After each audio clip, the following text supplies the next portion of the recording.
Gold মার্কেটের অস্থিরতা অব্যাহত রয়েছে, দাম কমে যাওয়া বেড়ে যাওয়ার মতো ঘটনা প্রতি মুহূর্তে ঘটছে, যেটি আন্তর্জাতিক মার্কেট অনুসারে। তবে বাংলাদেশের বাজারে এটি নির্ধারণ করা হয় সমিতি দ্বারা। এই ভিডিওর সাথে যুক্ত থাকলে আজ বাংলাদেশের মার্কেটে কত ক্যারেট গোল্ড কত বিক্রি হচ্ছে তা জানতে পারবেন, এবং প্রবাস থেকে গোল্ড কেনার ক্ষেত্রে বিনিয়োগ করার ক্ষেত্রে আপনি সিদ্ধান্ত নিতে পারবেন রেটের হিসেব করে। নভেম্বর মাসের 7 তারিখ, আপনি নিজে দেখছেন, একজনকে দেখাতে ভিডিওটি এখনই শেয়ার করে দিন। চ্যানেলটি সাবস্ক্রাইব করুন, ফেসবুক পেজটি ফলো করুন, টিকটকেও আমাদেরকে ফলো করুন। প্রতিদিনের ভিডিও প্রতিদিনই দেখতে পাবেন। 22 ক্যারেট এক ভরি বাংলাদেশের মার্কেটে আজ বিক্রি হচ্ছে 2,01,776 টাকায়, 1 আনা 12,611 টাকা। 21 ক্যারেট এক ভরি আজ বিক্রি হচ্ছে 1,92,596 টাকায়, 1 আনা বিক্রি হচ্ছে 12,037 টাকা 25 পয়সা। 18 ক্যারেট এক ভরি আজ বিক্রি হচ্ছে 1,65,081 টাকায়, 1 আনা 10,317 টাকা 56 পয়সায়। আমরা অনেকেই গোল্ডের হিসাব বুঝি না, কিন্তু বোঝার প্রয়োজন রয়েছে।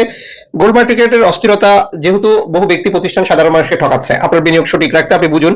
এক ভরিতে 11,664 গ্রাম হয়, এক ভরিতে 16 আনা হয়, 1 আনায় 0,728 গ্রাম হয়। বাংলাদেশের মার্কেটে সমিতি দ্বারা নির্ধারণ করে। বাংলাদেশের মার্কেটে 18 ক্যারেট নিচে সনাতন পদ্ধতি রয়েছে, এবং ডিস্ট্রিক্টে এই রেটে পরিবর্তনও দেখতে পাবেন। তবে আন্তর্জাতিক মার্কেটে আপনি এই রেট যে কোনো মুহূর্তে পরিবর্তনের মতো ঘটনা ঘটবে। গোল্ড খরিদ করার পর কত ক্যারেটে গোল্ড খরিদ করেছেন, মজুরি মূল্য কত নিয়েছে, কোন দেশে তৈরিকৃত, এই বিষয়গুলো ভেরিফাই করে নেবেন। এতে করে আপনার প্রতারিত হওয়ার সম্ভাবনা থাকবে না।